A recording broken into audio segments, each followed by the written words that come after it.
for a snack today. The orange is black, but I like fruit. Have you heard of a fruitcake before? No. What do you think they're made out of? Strawberries, raspberries, and blueberries. Are you excited to try them? I'm very excited. No. Why? Because it might have crickets.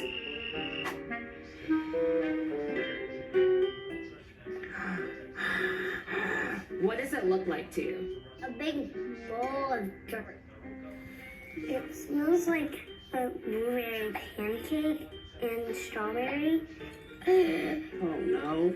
I'm gonna try not to get the fruit. Ball, fantastic. Nope. Ew.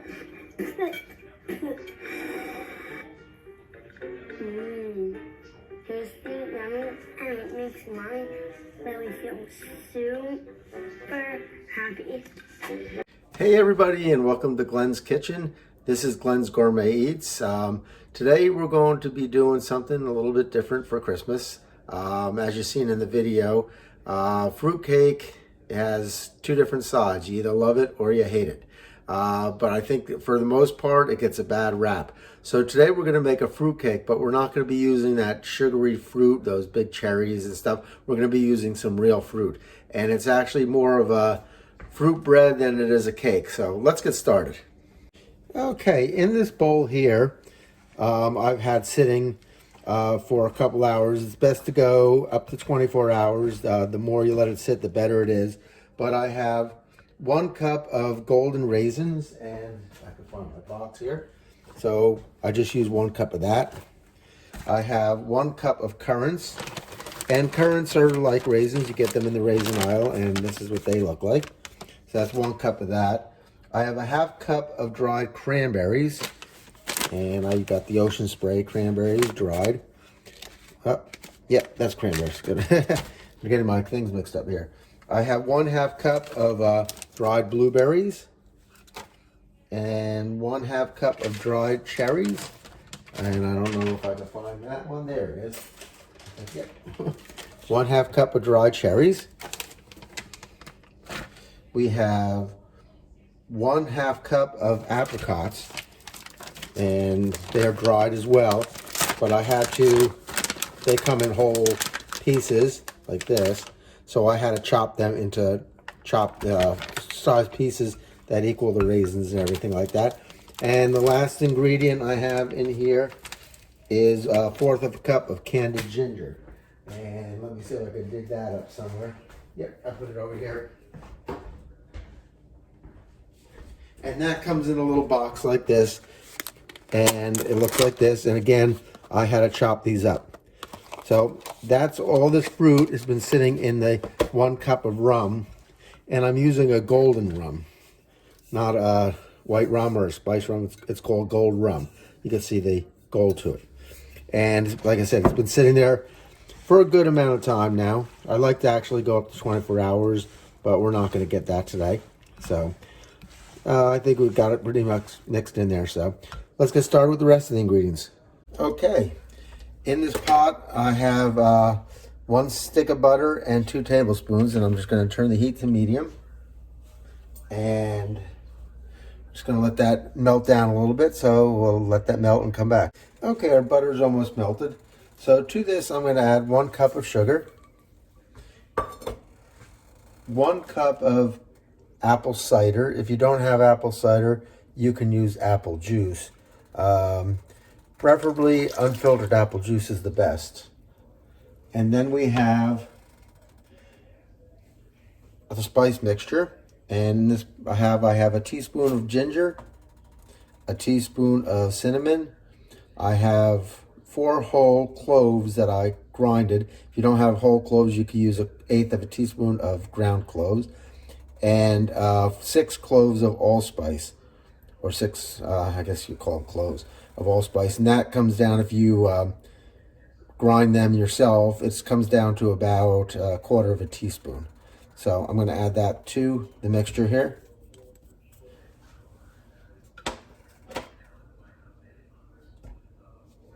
And we're going to give that a stir and get that all incorporated. that butter melted more.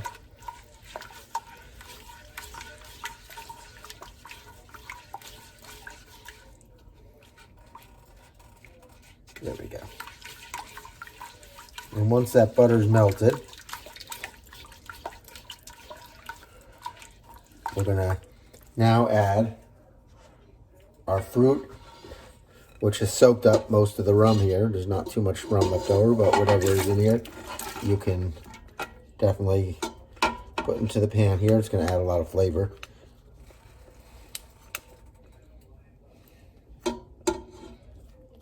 Yeah, fruitcake, I could take it or leave it. I have a bite and that's enough for me. I kind of do like it, but I don't like it. It's weird.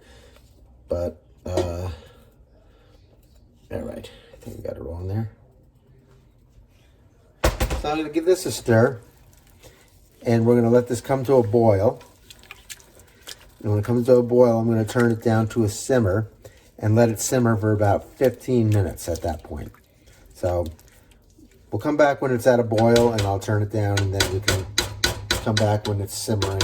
I finished simmering there. So, okay, as you can see, our mixture is coming to a boil now. I'm just going to give it a stir. Get it all incorporated there. And it'll probably go down again. But in the meantime, I'm preheating my oven to 325. And I have about a half cup of chopped pecans that I have on a baking sheet. And I'm going to put them in the oven for a few minutes and just kind of toast them up a little bit, because we're going to use them later and we want them to cool down. But just toast them maybe 5 minutes at the most. You don't want to overdo them. You just want to get them a little bit toasted. So I'm going to put that in when my oven heats up. So now I'm going to turn this down so that it hits a simmer. And we're going to simmer this for about 15 minutes. So in 15 minutes, we'll come back. We should have this ready. We'll have the pecans toasted, and we'll be ready to go. Okay, we got about a minute left on this, and my pecans, let me make sure that's not too hot, are out of the oven, toasted. And what that does, it just gives it, brings out the flavor in them, adds just a little bit depth to the pecans. And you can see this is simmering nice and gently. It's not bubbling real big. There's small little bubbles in there. I'm going to give this a stir. If you're worried about the alcohol, the content, don't worry, it cooks out. So there is no alcohol left in there, only the flavor. But if you really need to, you can use probably a tablespoon of rum, a teaspoon of rum extract instead of the rum. But it will really never be the same. But like I promise you, the alcohol does cook out. So this is ready. And the other thing I forgot to mention is I do have lemon and orange zest in there. And what I did was I peeled with a potato peeler the zest off an orange and then chopped that up finely. So that's in there too with the fruits. So what I'm going to do is take this off the heat and we're going to let it cool to room temperature before we proceed. All right, this is cooled down, the mixture here, and you can see it thickened up quite a good bit. And to that, I'm going to add 1 1/2 teaspoons of salt. And I'm going to give that a stir. And then I have 2 eggs, and I'm going to add 1 at a time in here. And give that a stir.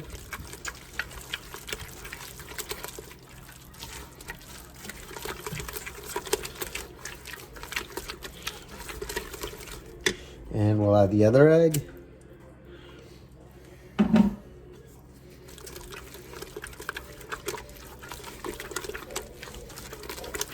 And give that a stir. I'm watching the Knicks game right now, and it's has to be against the Knicks that Steph Curry breaks the record, of course. But what a great player he is. And so let's get this mixed up. Okay, what I have here is 1 3/4 cup of flour, 1 teaspoon of baking powder, and 1 teaspoon of baking soda, and I mixed it up. And what I'm going to do is I'm going to sift it into the mixture here. So I'm just going to take a little bit and put it into the sieve here.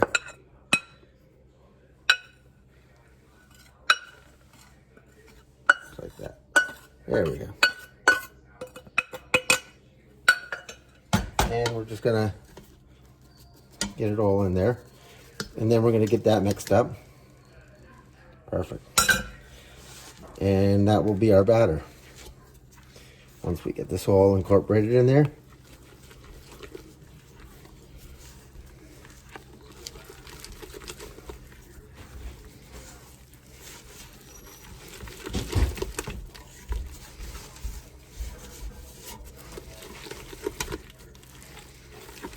You don't want to overmix this because it'll become tough. You just, once the flour's incorporated, you're good to go. Now the last thing I want to do here is I want to fold in these chopped pecans that we toasted before.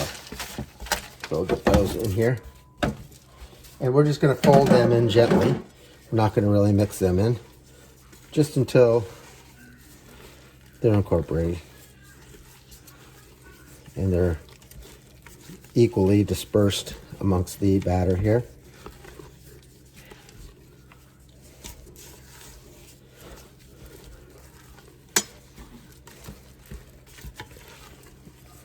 Awesome.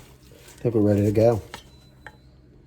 Okay, what I have here is a loaf pan, and I'm just going to take some butter, and we're really going to mush this butter down and grease the whole inside of this, sides and all, because that cake will definitely, or the cake, I don't know if it's a cake or a bread. I think it's more towards a bread, but either way, it's going to rise because it has the baking soda and the baking powder in there. Make sure you're getting these corners real good.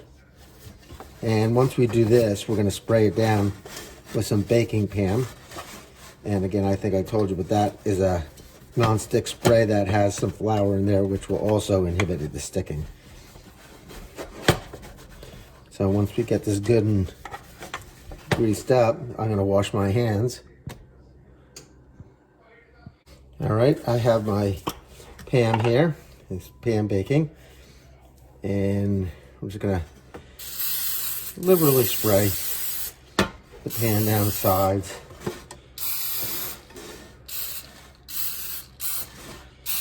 Good, I think we're good to go.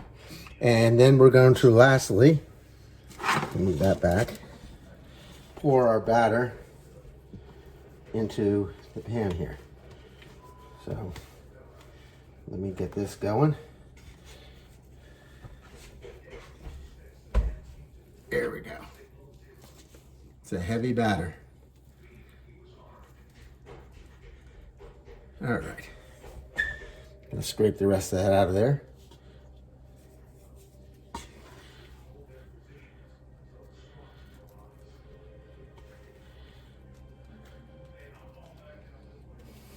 It's a nice healthy cake too. There's really not much sugar in it. Loaded with some fruits. Like I said, if you don't like fruitcake, honestly give this one a try because you'll be pleasantly surprised. It's not like that fruitcake we see on the supermarket that's prepackaged, you know. All right, let me get this down.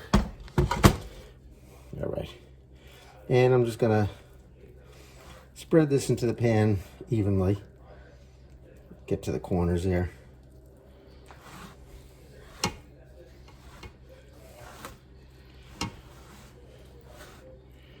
And as it cooks, it'll spread out. So, okay, we're going to dump this into the oven. It's my oven, as I said before, is 325 degrees middle rack. I'm going to put this in the oven for about an hour. I'm going to rotate after about 30 minutes. So if it's in the oven like this, I'm just going to turn it like that, just so it gets even bacon. All right? So we'll come back and see what that looks like in an hour. Okay, I just removed this from the oven, and I stuck a cake tester in there, and it is done. So my last thing, what I'm going to do here, is I'm going to grab a brush, and I have a little bit of brandy here, and I poured it into a little bowl here like that, and I'm just going to base the top of this.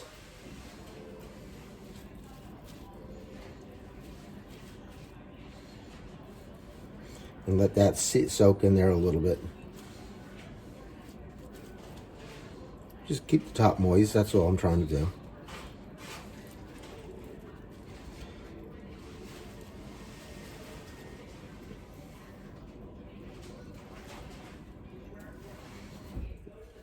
You see what I'm doing. So what I'm going to do is let this cool totally completely before removing it from the pan. And then I'm going to put it, you've got two options here. One, you can, when it's cool, you could serve it up. Or two, the real thing to do is put it in a Tupperware and you store it for 2 weeks and let that flavors come together.